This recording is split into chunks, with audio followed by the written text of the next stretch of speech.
चाहे किसी वस्तु को 10 तालों के अंदर रख दो तो भी वो एक क्षण में ओझल हो जाएगी अगर प्रकृति के मन में आ गई तो।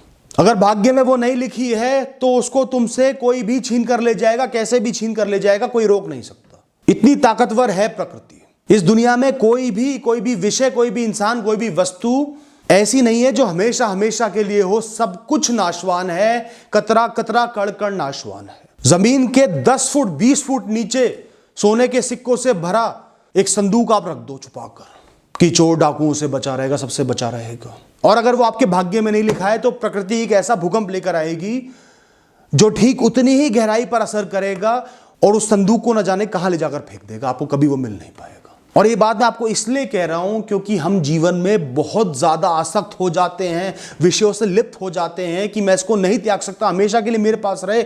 निरंतर प्रयास करते रहते हैं कि वो अलग ना हो, फ्रस्ट्रेट रहते हैं, परेशान रहते हैं, चिंता में रहते हैं, ये ना चले जाए, ये ना खो जाए। तो दोस्तों, ये आपका ऑप्शन नहीं है। एक लिमिट तक चीज को कंट्रोल कर सकते हो, उसके बाद उसको खुला छोड़ देना चाहिए, कैजुअल जीवन जीना चाहिए, मुक्त होकर जीना चाहिए। लिप्त मत रहो, आसक्त मत रहो।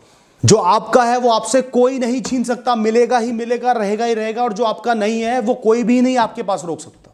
ये बात जितना दुख देती है उससे ज्यादा सुख देती है, मुक्ति देती है। जो लोग इमोशनल होते हैं, बहुत भावनात्मक होते हैं, वो इस दुनिया में सबसे ज्यादा दुख भोगते हैं। यही सच है। और उनका दर्द वही जानते हैं, ये भी सच है। किसी से छोटा सा झगड़ा भी हो गया ना, किसी ने एक शब्द भी गलत बोल दिया, वो कई दिनों तक उसके बारे में सोचते रहेंगे, 1000 बार उस छोटे से शब्द की वजह से दुखी हो जाएंगे। उनसे दूसरों का दुख बर्दाश्त नहीं होता। सड़क पे किसी का एक्सीडेंट देख लिया, किसी को दुखी देख लिया, कई दिनों तक परेशान रहेंगे। भोजन नीचे नहीं उतरेगा। तो जो भावनाओं में जितना गहरा उतरेगा वो जीवन में उतना ही दुखी रहेगा, क्योंकि जीवन भावनाओं से भरा पड़ा है। और ये बात मैं इसलिए कह रहा हूं कि आपके आसपास भी ऐसे लोग होंगे जो बहुत इमोशनल हैं। तो समझो कि ये इंसान इमोशनल है, भावनाओं पर ज्यादा ध्यान देता है, तो इसके साथ वैसे ही डील करना है। इससे थोड़ा सा सोचकर बात कहनी है जो इसके दिल पर ना लगे। रूठ जाता है तो बच्चे की तरह मना लेना, इसको इग्नोर नहीं करना। थोड़ी सी उस इंसान की केयर ज्यादा कर दो, थोड़ा सा ज्यादा पूछ लो, वो खुश हो जाएगा। इस दुनिया की सबसे सुख भरी, सबसे आनंद भरी जगह पता है कहां है? ना नदी में, ना पहाड़ों में, ना जंगलों में। वो जगह कोई भी हो सकती है, पर आपका मन वहां शांत होना चाहिए, चिंता मुक्त होना चाहिए। वो जगह एक टूटा हुआ खंडर भी हो सकती है, पर अगर आपका मन शांत है, मन चिंता मुक्त है, तो वही खुशी है। चाहे आप रेगिस्तान के बीच में खड़े हुए हो, धूल फाक रहे हो, लेकिन आपका मन शांत है, मन मुक्त है, मन में चिंता नहीं है, तो वही सर्व सुख है। और चाहे आप सोने के महलों में रह रहे हो और मन मुक्त नहीं है, मन चिंताग्रस्त है, मन परेशान है, 10 विषय चल रहे हैं, तो उससे ज्यादा दुखी जगह कोई नहीं है। तो काम आपको किस पर करना है? दुनिया पर या अपने मनोस्थिति पर, मन की सोच पर, परिस्थितियों को अपनाकर उसी क्षण में खुश रहने पर, उस क्षण में खुशियों को ढूंढने पर, कंटेंट रहने पर, तसल्ली बख्श जीवन जीने पर। जितना जिस चीज का, वस्तु का, विषय का, इंसान का इंतजार करोगे, उतना ही देरी से वो आपको मिलेगा। जितना कर्मों में मग्न रहोगे, इंतजार नहीं करोगे, उतना ही जल्दी वो आपके पास आ जाएगा, अगर आना है ही तो। इंतजार एक तो समय को काटना मुश्किल कर देता है, और इंतजार जो इंसान करता है, प्रकृति हमेशा उसके साथ खेल खेलती है। कर बेटा, तू इंतजार कर, जल्दी है ना तेरे को, 1 किलोमीटर को 10 बना दूंगी, और जो 10 किलोमीटर के बाद आना है तेरे पास, वो 100 के बाद आएगा। तो सोच लो कितना डिस्टेंस बढ़ गया। तो कभी भी इंतजार मत करो। इंतजार का भाव मन में आ रहा है तो सोचो ये इंतजार है, ये मुझे नहीं करना। जब जिसने आना है वो तब आएगा, अपने हिसाब से आएगा। मुझे अपनी दिनचर्या में, अपने कर्मों में, इस क्षण की खुशियों में मस्त रहना है, मुक्त रहना है, और देखना कितनी जल्दी वो आपके पास आता है। जीवन का मकसद है, जो कहानी आपको मिली है उसको जीना, उसके नए नए पहलुओं को देखना, उसमें अपना गुजारा चलाना, उसी में खुशियों को ढूंढना, उसी में कदम बढ़ाकर जो आपसे दूर है उसके पास जाना। ना कि एक अपने हिसाब की परफेक्ट कहानी को जीना। जैसा आपको लगता है जीवन होना चाहिए, वैसा जीवन नहीं होगा। ज्यादातर लोग इसलिए जीवन में घबराहट में है, परेशानी में है, क्योंकि वो सोचते हैं कि मुझे ऐसा जीवन जीना है। उनके दिमाग में एक जीवन चल रहा होता है कि वो परफेक्ट जीवन मेरा होना चाहिए, पर जीवन वैसा होता नहीं। हर क्षण कंपैरिजन होता है, उनको घबराहट होती है, टेंशन होती है कि जीवन वैसा नहीं है, वैसा कैसे हो जाए, इसलिए वो दुखी रहते हैं। तो जीवन एक मिस्ट्री, एक खेल है।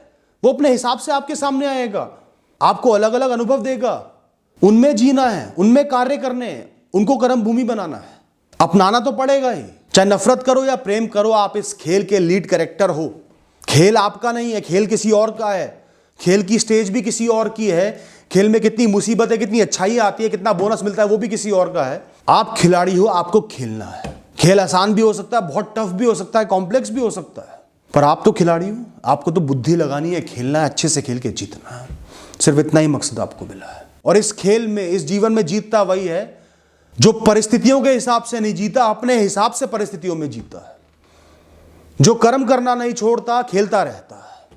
जो विषम परिस्थितियों में भी सुख को ढूंढ लेता है, खुशी को, मुस्कुराहट को ढूंढ लेता है। जिसको जीवन की परिस्थितियां, ऊंचाइयां नीचाइयां बहुत ज्यादा प्रभावित नहीं कर पाती, वो खुशी में पागल नहीं हो जाता, अहंकारी नहीं हो जाता और गम में बिल्कुल टूट नहीं जाता।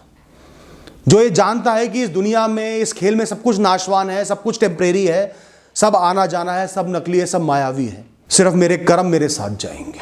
जीवन कई इंसानों को 10 फेलियर एक साथ दे देता है, कईयों को 10 सक्सेस दे देता है, लेकिन खिलाड़ी वही है जो खेलता रहे। एक साथ 10 फेलियर भी आ गए तो वो खेल रहा है, गेम से बाहर नहीं हुआ। मेरा काम तो खेलना है, मैं जीवित हूं, गुजारा चल रहा है, ऊर्जा है, तो मतलब जीवन में कुछ ना कुछ अच्छा हो रहा है। उसके बाद मुझे कर्म करते रहना है, आगे बढ़ते रहना है, रुकना नहीं है। गिनना नहीं है कि कितनी बार फेल होकर आ रहा हूं, कितना बुरा होते हुए आ रहा है। अब देखना है, आज के क्षण में देखना है कि क्या खेल खेलना है। तो दोस्तों, जीवन के खेल में वही सफल है जो परिस्थिति, कर्म उसको मिले हैं उनको सही से कर रहा है, झेल रहा है, खुश रह रहा है। एक इंसान ने पूरे जीवन बहुत अधिक मेहनत करी, बोझा उठाया कमाने के लिए, सिर्फ 2 रोटी मिली बदले में, पर वो उस जीवन में खुश है, प्रसन्न होकर काम करता है, चैन से सो जाता है, तो उसका जीवन सफल है। निरर्थक नहीं हुआ, सार्थक ही हुआ। ध्यान रखना, जीवन में सबसे बुरी चीजें, बुरी वस्तुएं, बुरे विषय, सबसे ज्यादा टॉक्सिक चीजें वही हैं जो अपना प्रभाव आज तुरंत आप पर नहीं छोड़ रहे। जो इतना बुरा है कि तुरंत उसको करने से आपको प्रभाव दिख जाएगा, वो बुरा नहीं है, उससे तो आप बच लोगे। सामने खाई दिख रही है तो पीछे हट जाओगे। बुरा वो है जो धीरे धीरे विष छोड़ता है, धीरे धीरे प्रभाव छोड़ता है। जिस इंसान का पता है कि ये तो बहुत बुरा इंसान है, वो बुरा नहीं है, क्योंकि आप उससे बच जाओगे। जो इंसान मीठी बातें करता है पर दिल का कड़वा है, धीरे धीरे आपका इस्तेमाल कर रहा है, वो बुरा है। जैसे नशा है, आज शराब पी ली, आज सिगरेट पी ली, क्या बुरा हुआ, तुरंत चैन मिल गया। कभी सोचा है 20 साल बाद क्या होगा? आप वही होगे, वही इंसान हो जो तड़प रहा होगा, कोस रहा होगा खुद को कि आने वाले 30 साल जो मेरे नरक में बीतेंगे, उतने जी भी नहीं पाऊंगा, हॉस्पिटलों में बीतेंगे। उसका कारण मैं खुद हूं। वो हर दिन के थोड़ा थोड़ा आनंद है। जैसे गैस होती है ना, एलपीजी गैस होती है, उसमें दुर्गंध डाली जाती है ताकि लोगों को एहसास हो कि गैस लीक हो रही है, क्योंकि उसमें गंध तो होती नहीं, लीक कर जाएगी, पता ही नहीं चलेगा। जब इतनी फैल जाएगी कि पूरा घर भर जाए और माचिस जलेगी तो घर ब्लास्ट हो जाएगा। तो ऐसी चीजें धीरे धीरे आपके जीवन को भर लेती है, उस पर कब्जा कर लेती है और फिर आपको एक साथ बर्बाद कर देती है। तो कोई भी कार्य कर रहे हो, कोई भी फैसला ले रहे हो, कोई भी आनंद ले रहे हो, उससे पहले ये सोचो कि ये ऐसा टॉक्सिक तो नहीं है कि लंबे समय में मेरे जीवन को खा जाए, या कोई दोस्ती भी है, कोई रिश्ता भी है जो बड़ा प्रभावित कर रहा है आज आपको। तो इस बात का एहसास जरूर करना दोस्तों। Thank you and all the best.